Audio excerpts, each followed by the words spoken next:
Hello. Hiya, how are you doing? Nice to see you.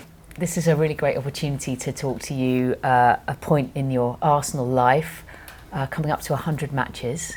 It'd be nice to get an idea of not just Mikel the manager, but Mikel the man, because we've all been used to watching you on the touchline, behind closed doors, getting very energised, speaking to us through Zoom.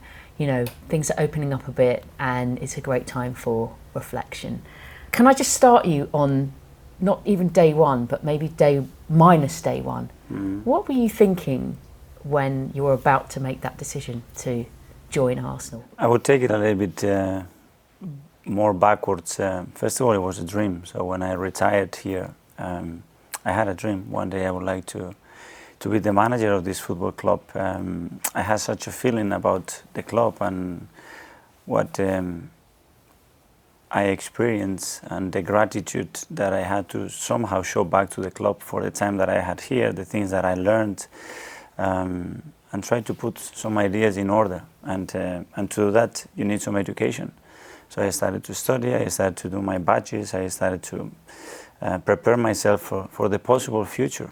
And then it was about visualization and thinking that one day it could come up, and getting that mental preparation to do it. But as much as you do that, when you are sitting with the owner, with the sporting director, and they are telling you that they want you to become the new Arsenal manager, all sort of things go inside your body.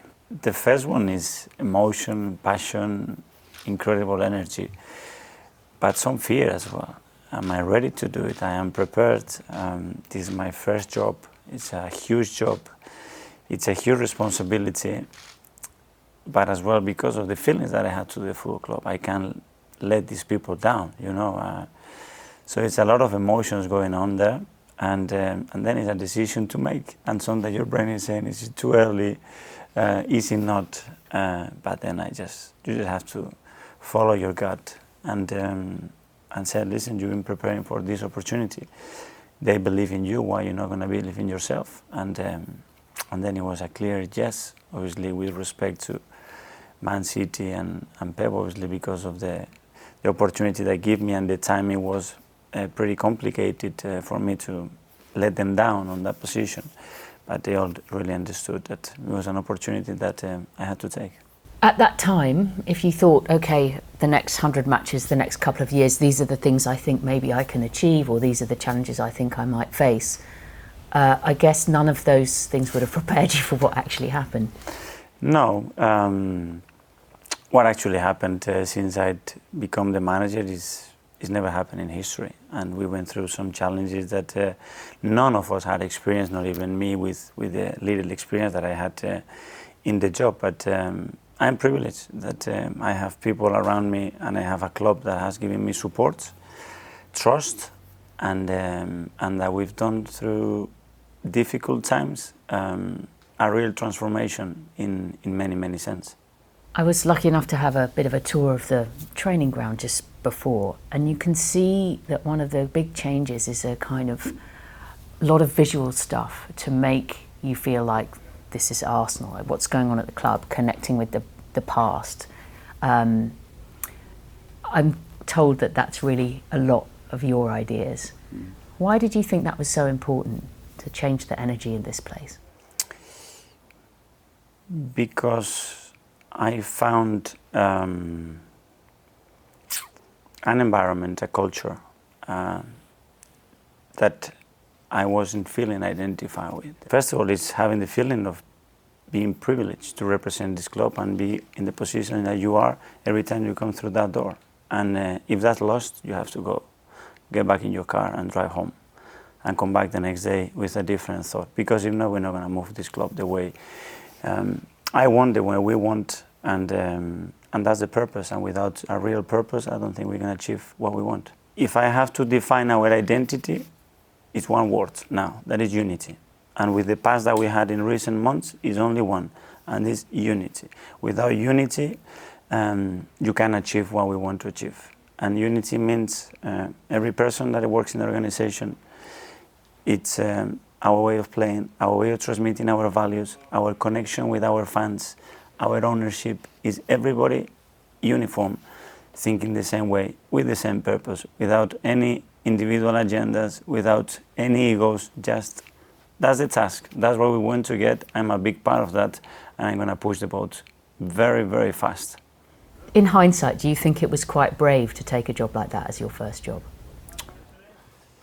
Probably yes, but it's such a beautiful job, and the project and the people that is involved that it's worth. It's not a risk. I think it's a situation that you have no choice. When you have such feelings like this, and you want to become a manager, and you want to become a manager of Arsenal, do it. And then don't find any excuses about momentum, about the structure, about the context. Just do it. It has to be a way. You have to find a way to do it. And we have to find a way to do it. Was there a moment in that first season where you almost had that validity, where you thought, this is, I belong here, this is going to work? Did you have a moment, was there a particular game or a particular thing that somebody said to you where you thought, okay, I was right to do this and I'm going to make it work? Talking personally, the moment where I feel energized, like vitamins through my veins, is when I see the people around convinced. When you look at them, I said, I buy into what you're saying. I want to do it. I'm right behind you. When you see the players really trying, it can work or not, but really trying and really engage we are trying to do. That's where it gives you the energy and the convincement to say, we're going to get there. I don't know when. If it's going to be in 2 weeks, in 3 months, we're going to get there because they are convinced. And when they have that feeling, it's going to happen. You've been a player. You know what players are like in a dressing room. You know that sometimes they're sceptical. They need winning over. How did you feel that you managed to do that to get to that point? Very good question. That was one of my fears. Obviously, I shared dressing room with some of them. And that window wasn't too long. So it was a period of 3 years, 4 years. With some of them, I had a strong personal relationship. So you have to be able to manage that situation. Again, probably that was the easiest part because they were so easy to handle, so fair, so humble that that wasn't at all a problem. Can you talk me through a kind of regular day at London Colney? When are you getting up? What are you thinking about in the car? When you get here, how many meetings do you have? How's your diary? I get up around 7 a.m. First thing I do is I kiss my wife. She's next to me. Sometimes my little one is next to us as well. And then I just go and wake my kids up. And it's probably one of the best moments on the day. Hug them. They don't want to get up to go to school. They just want to delay everything, spend some time with them, help them to dress. And around 7:30, I leave out of the house. I'm here by 8. And then I need a peace and quiet moment for an hour. In the car, I'm already thinking things that I have to do on the day, the things that I planned, how my week is going to look like, and normally I start to write and go through the processes that I'm going to put in place to achieve on the day what we have to do. Then all the coaches are arriving. Kelly, our PA, is arriving. Sean, the facility manager, coming up. If there's any news, Gary, the doctor, comes in, gives you an update. Then we all meet at 9, all the coaches with the doctor, with the sports science, to plan a little bit what we already discussed that the session was going to look like. And then unpredictable moments can happen. We can have an issue with COVID, we can have an issue with a player or a staff member, or a player that wants to come and speak to you. A lot of things can happen just before the training session. Normally we have a meeting before the training session, whether to explain the reason why we're doing the session, we stop it when I work, or just to review a match, or to work in a unit meeting, or whatever is necessary.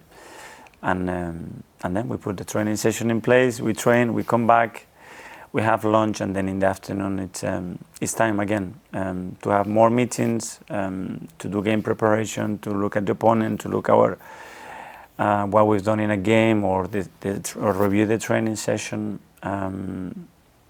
plan things for the following week.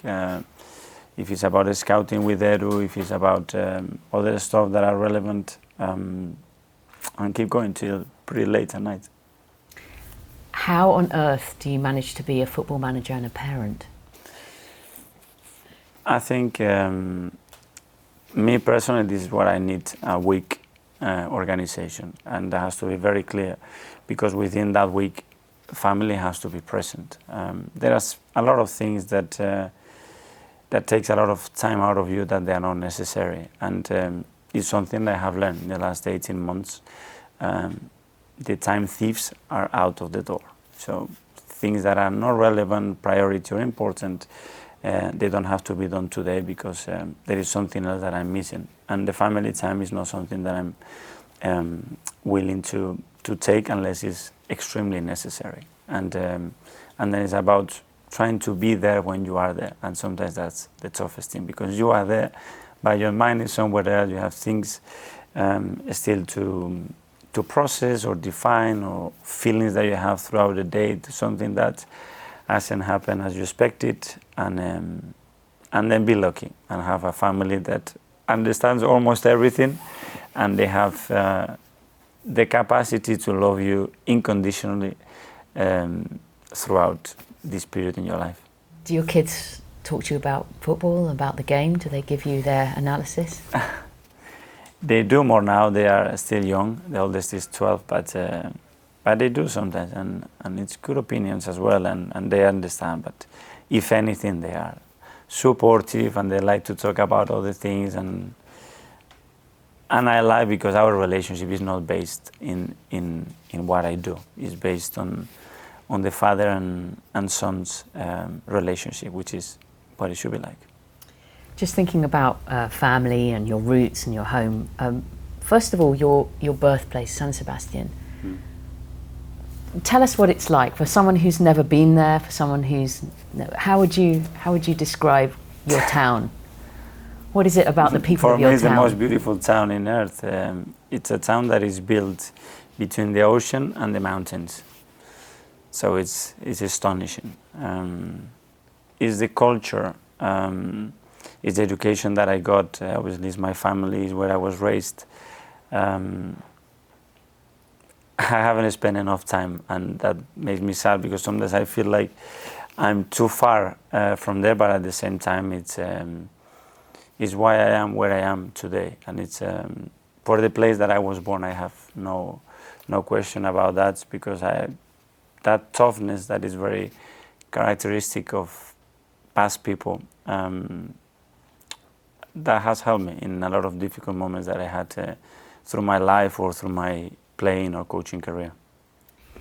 You've lived in England almost as long as you've been in Spain, which is fairly remarkable. Do you feel kind of your identity is almost a bit mixed now? First of all, again, because of the enjoyment and the opportunity that this country, this sport has given me here. And there are some roots, deep roots now within me that are being grown and established through my experiences here within this culture. And I wouldn't change it for anything. It's what I have experienced here. I don't think I could have experienced anywhere else. The British culture, what are the elements that are most kind of connected with you? I would say the passion and respect. Passion because I found a way of living this game and feeling for it that it's very, very different to my nationality. And that was a huge shock, and at the same time, a huge boost throughout my career. And then respect, because there is some sort of memory here of what you've done or what you have achieved or what you were as a part of a journey in a certain moment in a career for a football club. And so again, I had the privilege to go back to Glasgow and play a friendly against Rangers, and walking through that door and seeing the emotion on that people to see you again and remember those experiences, but in such a beautiful way that it really moved me. I was there and I wanted to cry, because I said they helped me to raise and probably understand British football in a different way, because I was in Glasgow and it was tough and for some moments, but then I had incredible memories about it. And the same if I go to Everton and I talk to the people that I go there, I feel moved, and that's not usual to happen. And that's something unique, I think, in this country. The Tottenham game this season, I mean, when you talk about that energy, it was really rocking. Did you feel sort of like that was maybe a springboard moment for what you're trying to achieve in terms of that togetherness of yourself, your staff, your players, the fans, the club, like the whole big picture?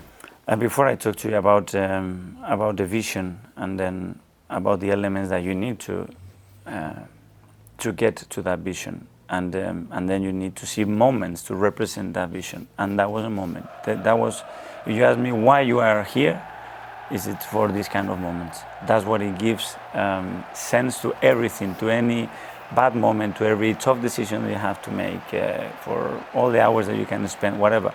Only that moment, to see that connection was something saying, I have a sense of belonging with what I see, that's enough. This is the purpose. Do you need those moments as a manager? Absolutely. Like, it gives you fuel? He needs it as a manager, he needs it as a club, and that's what I use the word unity. That's unity. There is no question, there is just embracement, there is just one single direction. And it's so powerful, you cannot replicate. If you play every single game like that, I know the outcome. 90% of the time I know what the outcome is going to be like. What do you feel like after something like that? When you go home, can you sleep? Is it going round and round in your head? We have to maintain it. We have to make it even better. We have to give them more reason to believe, to trust us, to encourage them to do what we do. Because at the end of the day, we are here. Fun and enjoyment has to be part of this. There's no sense of what you do. I'm not a teacher. I'm not, I want people to come back here in a few years' time and feel that it was an inspiring atmosphere. It transformed my way of thinking on, what a team should live like, or a way of thinking how the football actions happen and what the reason behind it. It has to have something else. And those moments that you can live together, it's unique, and it's the meaning of it. Do you think that can change the life of a team, those kind of moments? When you look at around your dressing room, in those happy times after, when things are going well, you obviously had to go through some fiery, difficult heat earlier on in the season, and then you come out. Is that when everyone looks at each other and thinks this is what we're trying to do? I think they are both necessary. Those difficult moments are necessary, individually for me, to learn, to understand, to reflect, to bring other ideas, to try to shift, to try to do something very similar but in a different way. And you talked before about the emotions as well, and trying to engage to people. And the beautiful one as well, but don't forget that you can be here as well. And in football, it goes really quickly. So when you are here, what do we have to do to maintain it? You make it sound easy to kind of withstand that kind of pressure and stress. Are you just naturally someone who can cope with it? It's not easy. I had my fear, I have my doubts. What are you doing? Is it right? Is it wrong? Is it the right strategy? Are you picking the right people? Are you good enough to do it? You question yourself, but it's good that you do it. If not, maybe you don't do it. And just when you're in that situation, I can explain you how I'm feeling, how bad, and you can come and say, yeah, I understand, it's incredible, it's not fair. Or you can come and say, yeah, it's what it is, but what are you going to do about it? And you change my energy completely. And this is what I want, the people that can help you to do that. Because if you have that temptation, I don't like it. So. Who helps you when you're feeling a bit down and you're questioning yourself? The first one, my wife, all the time, to put things into perspective, to be critical where she needs to be very supportive in general, to give me a different view. She knows me better than anybody else, so she understands that. And then obviously you have your coaching team next to you, all the different teams that we have here. A lot of support of friends that are real friends when you have difficult moments, to tell you what they think as well, honestly, but not to try to kill you when they have the moment as well, So when you are about to go there as well, sometimes you need somebody to lift you up a little bit. And then what you need is you need people next to you in the club, like I have, an ownership and a sporting director, everybody that works in the organization that trust you and show you support in difficult moments. Because to show support in good moments, it's pretty easy. Your first few months, apart from the whole COVID scenario, to win a trophy in that first period, did you think that was particularly important in terms of not just your credibility, here I am as a young new manager, inexperienced, people had their doubts, but to convince yourself and the club that, you know, you felt like you needed that trophy or you needed that moment to... I don't know if it was needed, it was extraordinary to get it, and as well because of the COVID situation that we lived for many months. It was a great way, that without our fans in the stadium obviously, but to have the opportunity to give something back, you know, and some hope and some idea of what we were willing to do, and to show the capacity to compete against top teams, to beat them, and get a trophy back to our cabins. You seem to really enjoy the celebrations in the dressing room. You let yourself go a bit. Because football is about enjoying those moments, and fun has to be part of it. And if you don't enjoy the great moments, what is this worth for? And when you have that connection with the players and with the rest of the team, it's great. And I had good memories about it. Do you try and bring fun to the training ground as well? How? In different ways, doing activities, trying to be close enough to them that at some stage they can laugh with you, you know. And when they have to do something that I do, that they have that confidence to do it, because you allow them that space as well. You know, we spend so much together. There have to be some boundaries, but at the same time, it has to be some banter, and it has to be some different language sometimes to communicate, which I think it's very necessary. This summer was a busy one in terms of transfers, obviously, with a clearly defined type of player that you were looking for. When, you know, being involved in transfers, when, you know, the decisions are a lot on your shoulders now, I know you're part of a whole team who are working towards those things, but every transfer, it seems, it can go either way. Obviously, everyone hopes it's going to be a great success, but on the one hand, you fought hard, say, for Williamson, for whatever reason it didn't quite work. On another way, you fought hard for Aaron Ramsdale. People were critical. The guy comes in and has been a revelation. First of all, do you enjoy those summer months of all the transfer activities, or is it just a lot of stress? Well, I think the task that we had ahead of us, it was immense. It was probably unprecedented in this club. And in the country, I would say that it hasn't happened many, many times. So there were a lot of question marks how to do it in a way that, first of all, we could afford it, and we could have some immediate results with a big prospect for the future. The turnaround in the squad in 18 months has been incredible. It's almost a whole new squad.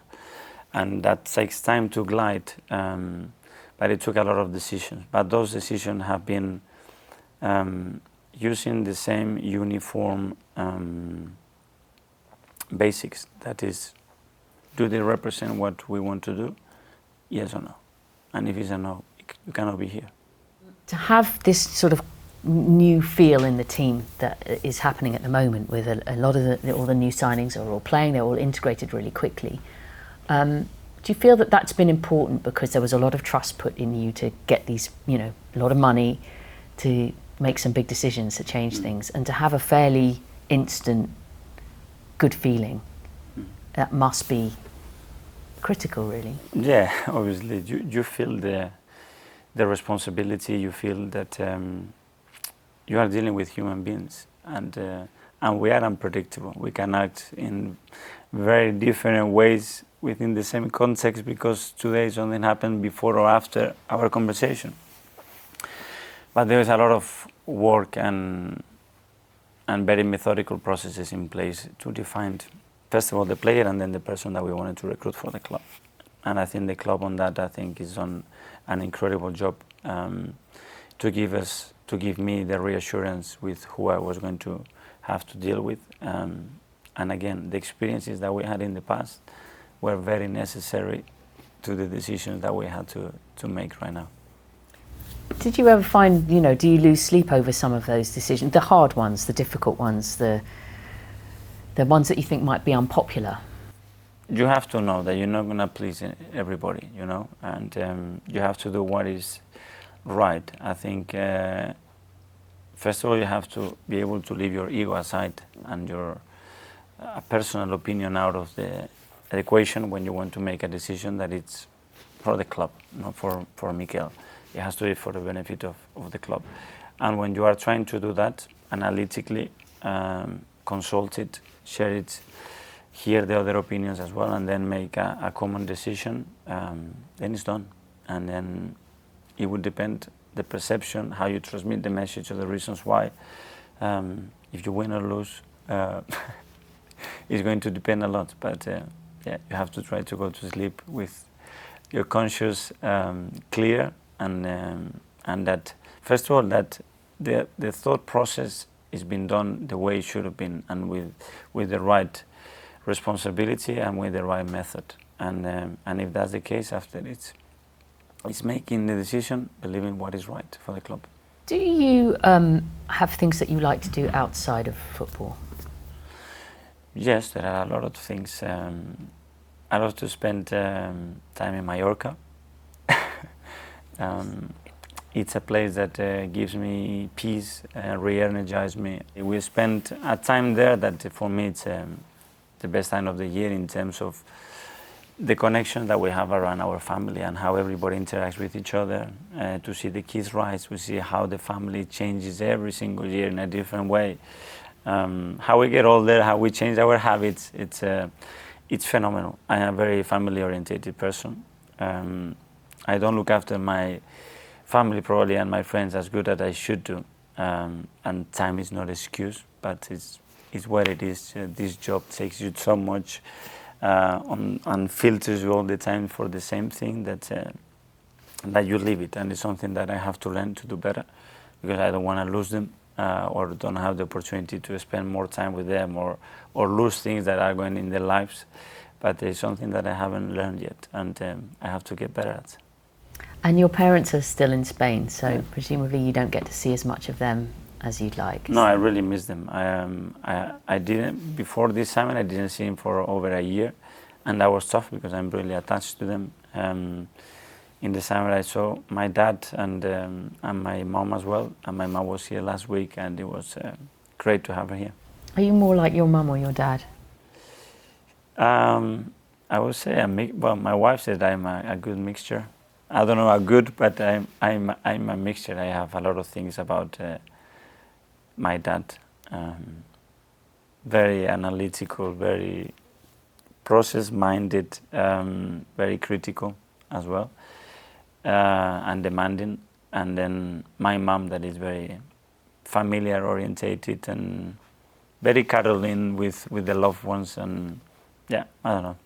I'm going to say a phrase to you, and I just want to say what is the first thing that comes into your head when I say it. Mm-hmm. Trust the process. It's something that we have mentioned a lot, and that had a big value because we knew that it was going to take some time. And sometimes you have to say something, but it has to be in the right moment, because if not, it can be taken in the wrong direction. But I think it was necessary. Because I don't have the gut feeling to tell somebody or expect something that I don't feel. And I knew with the amount of changes that we've been through at the club, from top to bottom, in the squad, that was going to happen. I would be lying, and I could not. So I knew we were going to get a lot of stick saying that. Because in football, you don't have time, and it's true. But if you want to build something with what we can build with our resources and with the model that we have put in place, it takes time. Coming up to this 100th game, no crystal balls here, but what do you imagine or hope for to see Arsenal like in another 100 games? Football is unpredictable. Hopefully, one word: unity. I will be so happy with that, because with that word, I think we could define that everything was happening. If we have that word, that means that they are buying into what we're doing. They feel part of it. Everybody is enjoying the journey. It's growth, it's illusion, it's passion, it's enjoyment and fun. And hopefully we can do that. You can come after another 100 games and say, we have unity. I'm sure we've done well. It's a deal. Thank you so much, Mikel. Thanks to you.